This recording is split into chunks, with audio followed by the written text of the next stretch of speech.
Hello guys, আসসালামু আলাইকুম। আশা করি সকলেই ভালো আছেন। আমি অনেক ভালো আছি। সো আজকে চলে আসলাম নতুন একটা পার্ট টাইমের কাজে। সো আজকে আসছি হচ্ছে মালয়েশিয়ার সবচেয়ে বড় শপিং মল TRX এ কাজ করার জন্য। সো এটা একটা অফিসিয়াল ওয়ার্ক।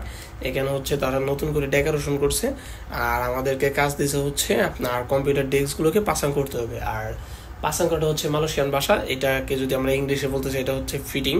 সো কম্পিউটার যে ডেস্কগুলো আছে সেগুলোকে আমাদের ফিটিং করতে হবে। প্রত্যেকটা পার্সনের জন্য আলাদা আলাদা কম্পিউটার ডেস্ক, এবং সেগুলো অবশ্যই ডিভাইডেড থাকবে। সো মোটামুটি ডেস্কগুলো পাসাং করা শেষ। সো আমি এখন হচ্ছে এটার ওয়্যার বক্সগুলো ফিটিং করতেছি নিচের। সো আন্ডার ওয়্যার বক্সগুলো যখন ফিটিং করতেছি দেখতে পারতেছেন আমি কীভাবে ফিটিং করতেছি। এটা কিন্তু এখনও লাইন দেয়নি, যার কারণে হচ্ছে আমার অনেকটা কষ্ট হচ্ছে কাজগুলো করার জন্য, তার জন্য শুয়ে নিলাম। সো এই অয়েল বক্সগুলোর মধ্যে থাকবে কি কি সেটাও বলতেছি। এগুলোর মধ্যে থাকবে হচ্ছে হার্ড ডিস্ক। সো এগুলো হচ্ছে প্রত্যেকটা কম্পিউটার ডেস্ক হচ্ছে আপনার এগুলো হাইড্রোলিক সিস্টেম।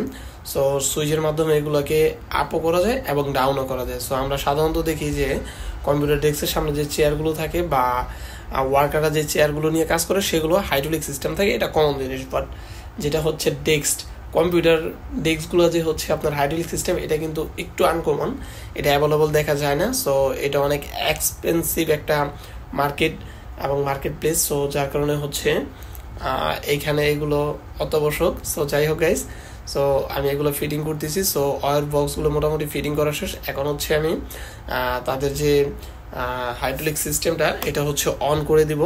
সো যার জন্য আমি কাজ করতেছি। সো দেখুন, ভালো থাকুন, সুস্থ থাকুন এবং কন্টিনিউ ভিডিওগুলো দিব, দেখবেন ইনশাল্লাহ। আল্লাহ হাফেজ।